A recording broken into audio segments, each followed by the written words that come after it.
AI in entertainment. It's a big topic, lots to unpack.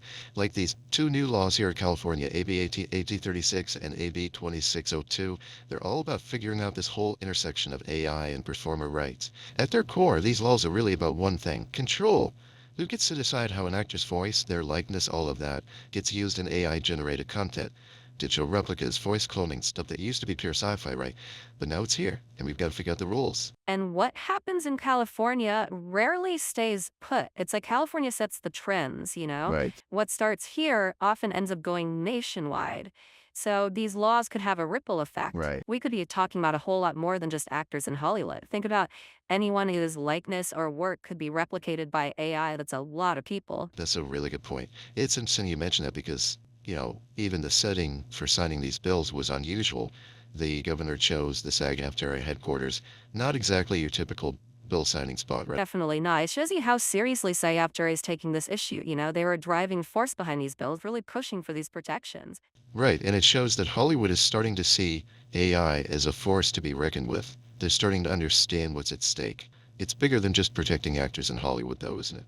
Like Fran Drescher, the president of SAG-AFTRA, has said, AI poses a threat not just to performers in the entertainment industry, but to workers in all fields and all industries everywhere. And she's not wrong, is she? If we've got AI that can realistically recreate an actor's voice and likeness, who's to say it can't do the same for a voiceover artist, a musician, even a software developer? Lots to think about, that's for sure.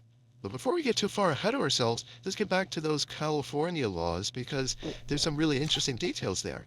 Like, for example, AB 1836. It dives into an area that's been kind of murky legally. The whole issue of deceased performers' likenesses, we've seen it already, right?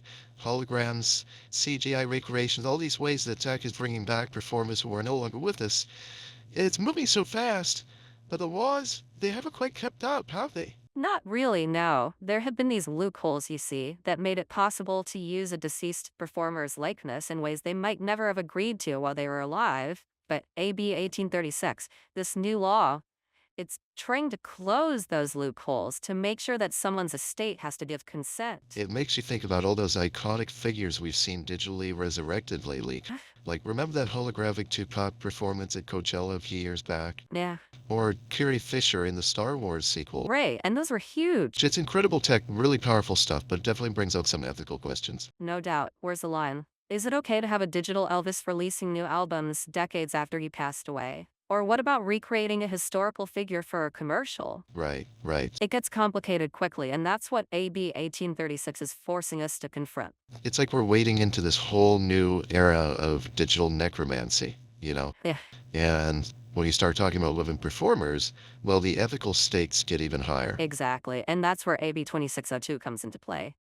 This one is all about the digital replicas of living performers, and it has this groundbreaking requirement informed consent. Okay, so tell me more about that. So basically, performers, they need to know exactly how their digital likeness is going to be used. It's got to be crystal clear before they sign on the dotted line. So no more burying it in the fine print, hoping nobody notices. Yeah. I like it. And it goes even further. The law says these contracts, they need to have this reasonably specific description of how that digital replica is going to be used. So performers, they have a real understanding of how their digital selves are going to be out there, and they have a lot more control over their image, how their work is being used, all of it.